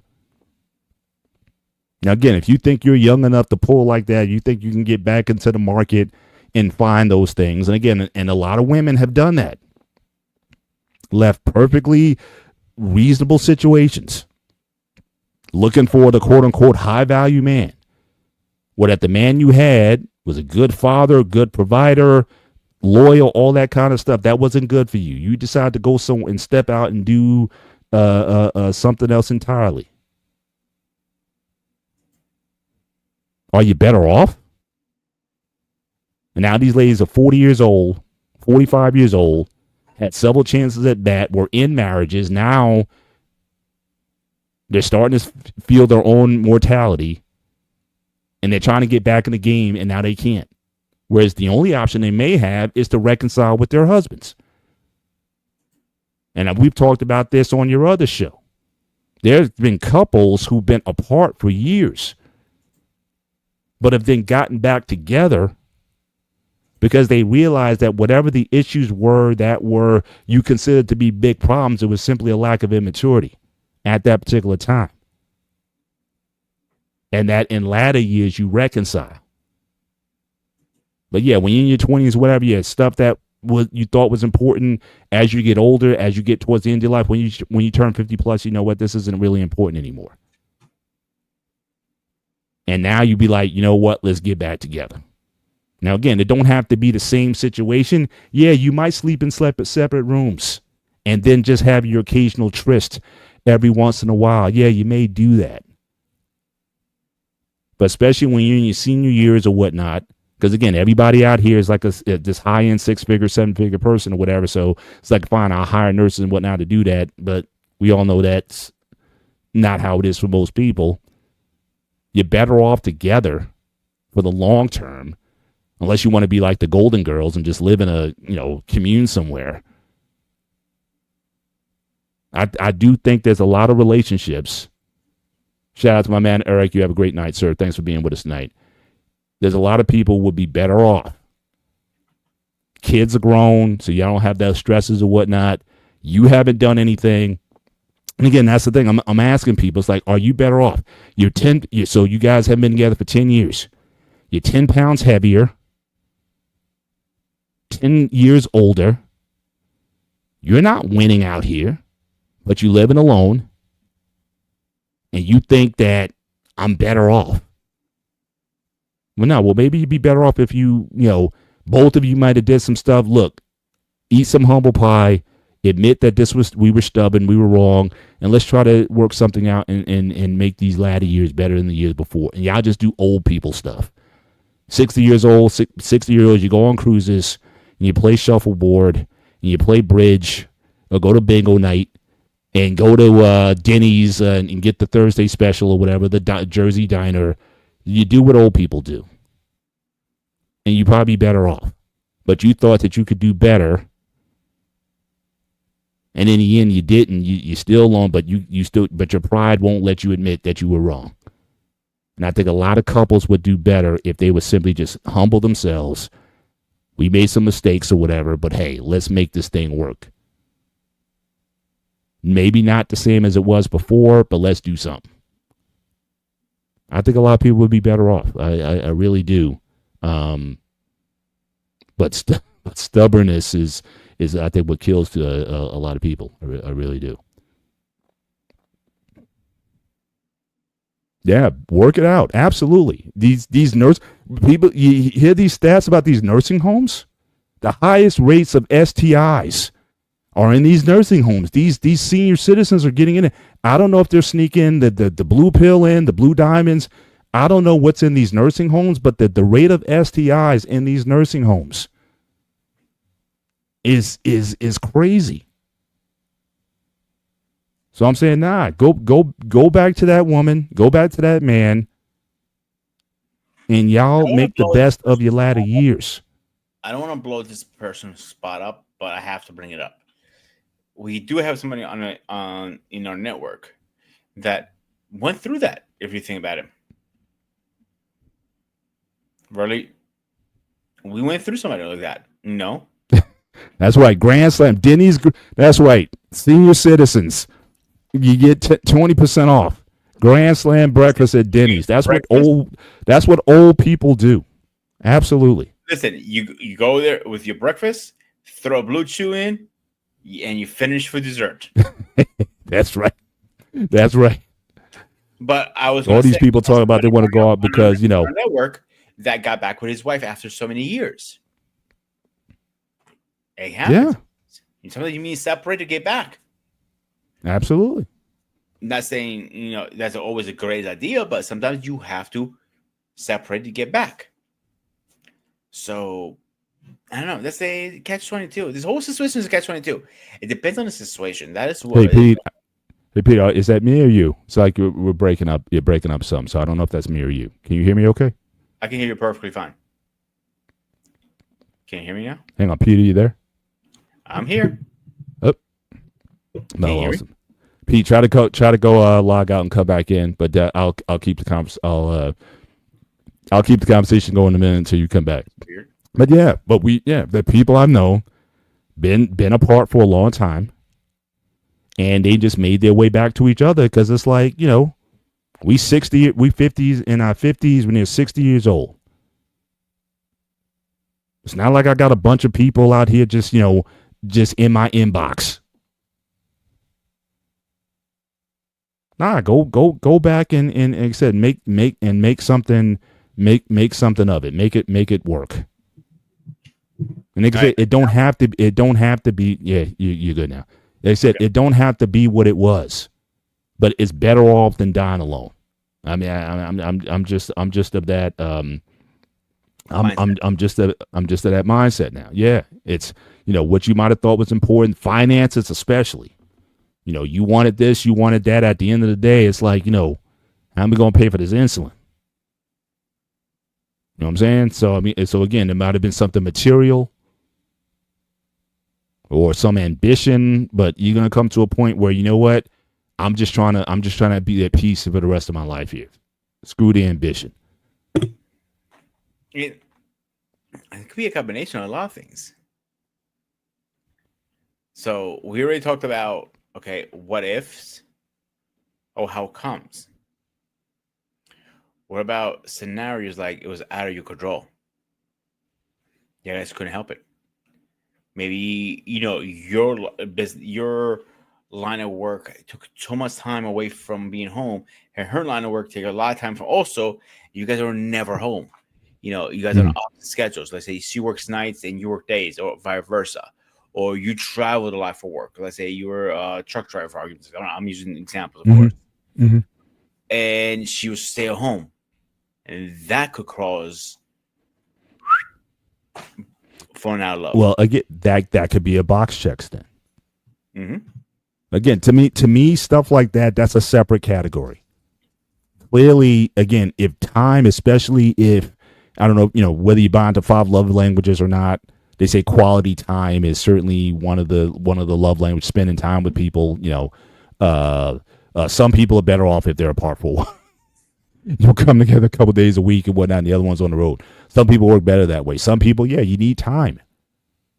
And if you're not going to feed that time in, those things can happen. But then that's a major box unchecked. So again, that's a different scenario. I'm saying that as people, it's like you're doing, people say, look, I'm doing everything. Like, what is it? What am I missing? And that person may say, you're not missing anything. I just don't feel for you that way anymore. I look at you more as a friend, as a Roommate? I'm just not feeling like that. Thinking that, again, there's something more exciting, something more more for you out there, because again, especially with social media, with the movies, with the novels, again, people paint these pictures of what relationships are supposed to be like. And more times than not, it's not. And you find yourself going out there thinking you got something better, and you find yourself lacking. And then you realize, oh, snap, I messed up. And some people, out of pride, they won't necessarily try to go back and fix it because they're too prideful to go back and admit that, you know what, I did this for the wrong reason.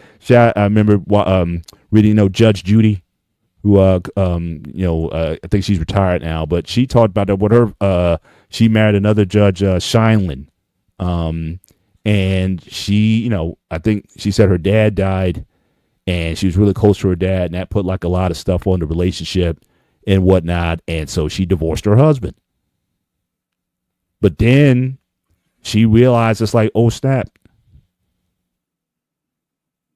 This was a pretty stupid thing to do. I was in with my dad. I was on all these emotional stuff, and basically she wanted her husband to be something that he wasn't. But then she realized that, and she went, and she said, yeah, Miyako, let's do this again. They've been married ever since. But how many people, how many women could admit, you know what, I messed up? And I mean, generally, not to say when you get out there and you realize how busted it is out here, and you realize, oh, snap, I need to go back out of necessity. I'm saying that you realize that, you know what, I really screwed up. What I divorced you over, what I left you for was totally selfish, and I was selfish and whatnot, and just eat that humble pie to come back. A lot of people just won't do that. And again, unfortunately, a lot of relationships could certainly be saved. Absolutely, I hate to see couples breaking up thinking it's going to be better in these streets. It's not. So, yes, can relationships change? Can they morph over time? Absolutely.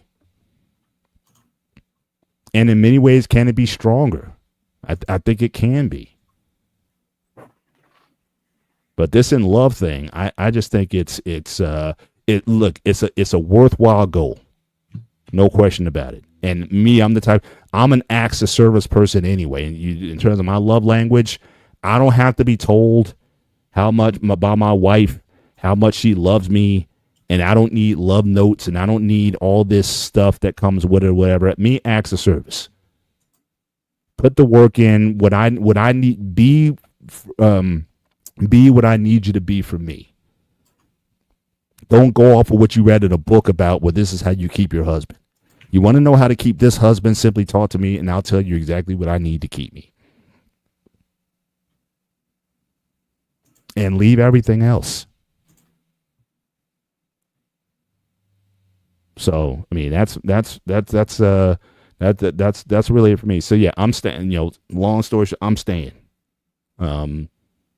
especially we still getting it in. I'm staying.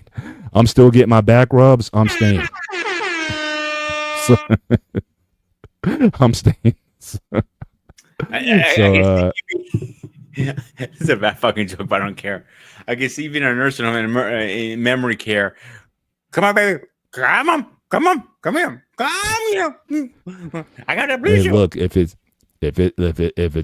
still within my ability, like I said, I'm gonna do it. I'm just like working out, just like exercise, and I'm gonna work out until I can't work out anymore. And so, I'm just gonna, try to keep as healthy as I can, as strong as I can, for as long as I can. The only thing I need to work on is I think I need more sleep.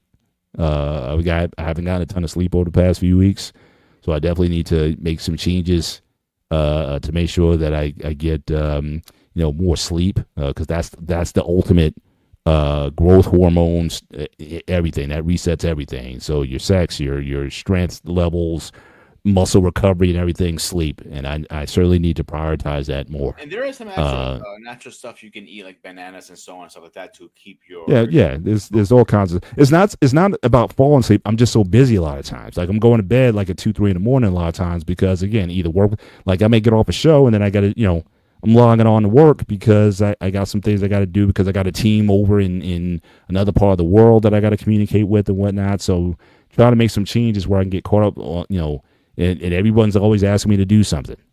And so, learning how to say no more, and learning how to, cut some things off so I can get more rest, more rest time. Those are things I need to work on.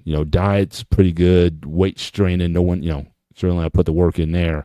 And I definitely got to make sure that I keep up on those things. But yeah, I definitely need to get a little bit more sleep. I wonder how you do it, bro, because a couple of nights in a row, a week along, for me not getting enough sleep, I am a cranky son of a bitch afterwards. And my work affects it too, because I start slowing down. So sleep to me is like a very important part of anything, to be honest with you, to recover. Yeah, and you think you can go without it for a while, but it will catch up to you after a while, and it starts to have detrimental effects if you don't get enough of it in. So that's certainly something I'm always trying to work on. Always try to bring balance to that. But we're coming up towards certainly the end of the show. Obviously, we want to keep the show in the 2 hours. But I really want to thank everybody for being part of this conversation tonight. And again, last call.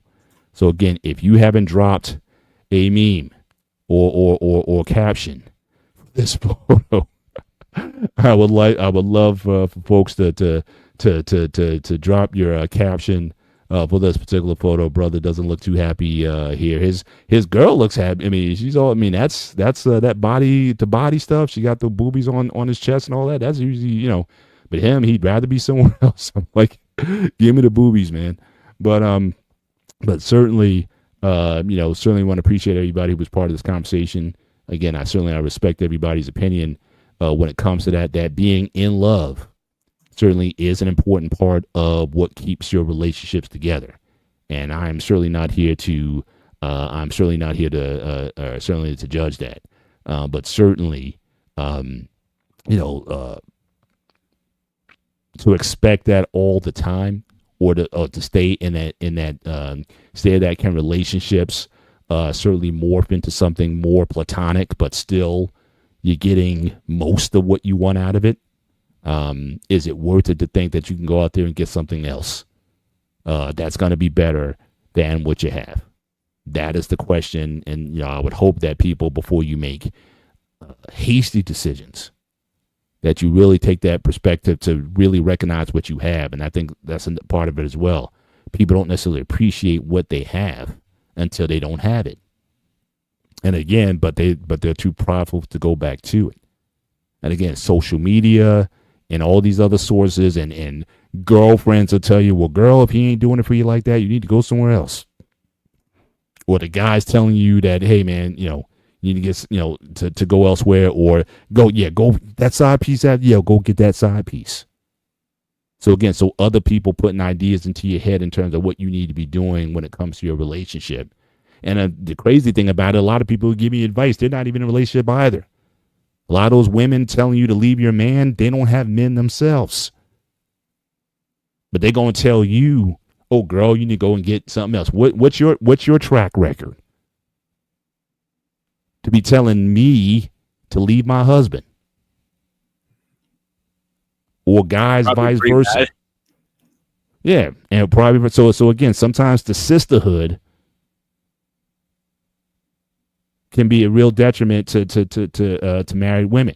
That's why a lot of people say that, you know, certainly if you're a married woman, you shouldn't have single friends. Now, I won't go to that extreme, but I lost the translation. I knew that kid wasn't mine. That's a good one. That's probably the best one of the night. We're gonna capture that one. That's the caption of the night right there. I'm taking loss in translation. Did I ever tell you the story about my You're the buddy winner of it. that he Who's found that out he now? had a lost kid on Father's Day? That he did what? Did I tell you about my buddy? He actually found his lost kid on Father's Day.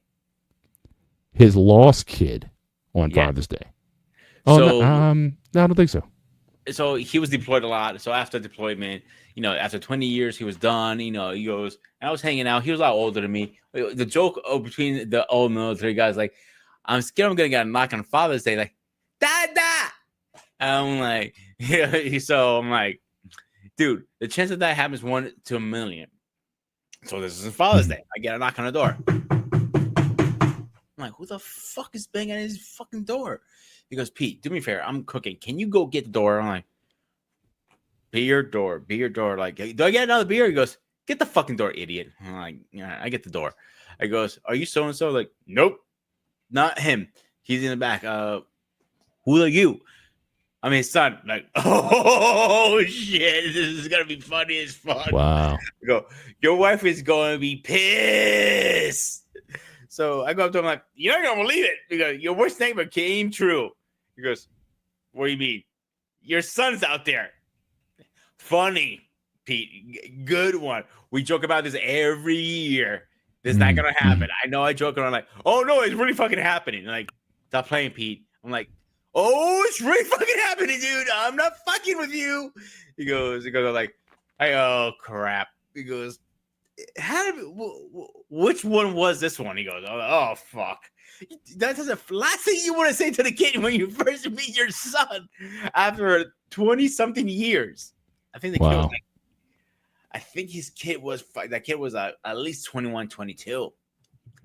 And he goes, it was when he was deployed in Italy. He goes to me, we started talking to him. Like, the funny part for me was his wife wasn't mad because this is before they were married. So he got a freebie on that one. Mm-hmm. But dude, think about it. If you were in the military, you get a knock, and he says, Dada! I'm like, how pissed will your wife be? Honest truth. And that was before you married her. Oh, before I married her? Yeah. That's a good question. Honestly, I don't know. If I had to guess, she'd be annoyed, but I mean, I think she's of a certain mindset. Look, that was before me or whatnot, and you didn't know. Wasn't like, so I can't call you that you were a deadbeat dad or whatever because you didn't take care of your son or whatever. If you didn't know, you just found out that one of your older Dallas or whatnot. Yeah, it would certainly add a lot of complication or something, especially if the kid was younger. Mm-hmm. So if you're talking about an old 20-something, whatever, it may not affect that much at all. If you're talking about a young kid like a teenage or an adolescent who then is like, you know, who needs a father, and then my wife is like, okay, great, now I got another kid to deal with, and then I got a baby mother to deal with, and all this kind of stuff. Yeah, that could certainly add some complication. But if a 27-year-old showed up today and be like, yeah, you're my father, I think we just embrace it for what it is. I mean, you know, I've been fairly transparent with my wife. He did pretty much similar ways that he embraced it. He became part of his life. You know, he visits him back and forth. Cool with the mother. It was like a one-night stand. They were at a bar drinking. Things happened. And to me, I think it's hilarious because he was joked about it for years and years and years that he's going one day. One day he's good. Someone's gonna knock on his door and say, "Oh, that's my, I'm your lost son." And I'm like, okay, yeah, or whatever. This actually fucking happened, and that was the funny part about it. Yeah. What is the chance of that happening? Yeah. Slim Yeah, and at that point, you just accept it for what it is. So it's hard to, be angry. Bro. Like I said, he's cool. His wife was cool about it. He did not make a big deal about it. She just let it. You know what? This was before me. He's part of our family. The hardest part was he break the news to his kids that were in 15, 16, or his 3 kids. I was like, she goes, "That is your problem to deal with, not mine." And he goes, "Oh, gee, thanks." Oh wow, so the kids weren't feeling. It's still that way now, or have they come around?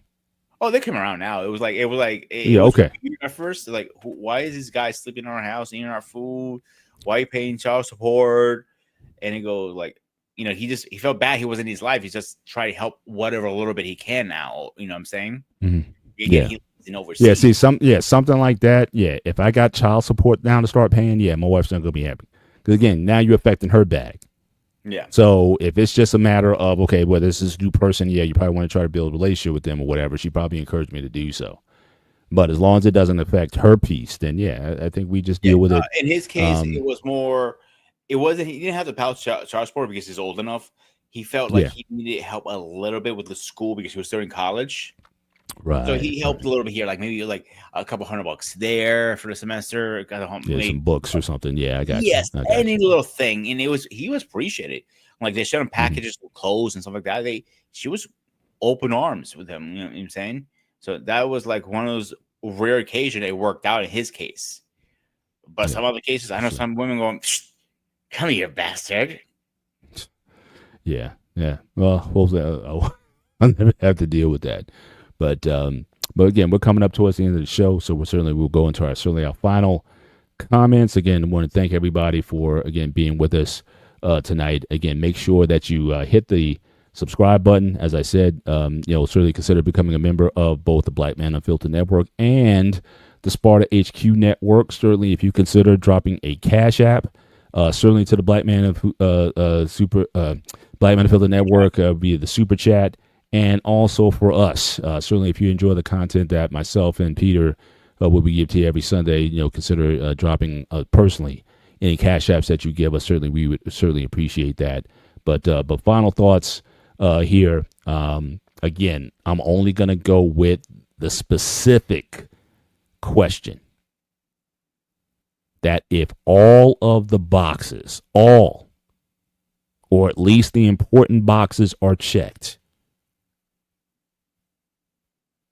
but if I ever found myself that was no longer in love with my wife, I would probably stay.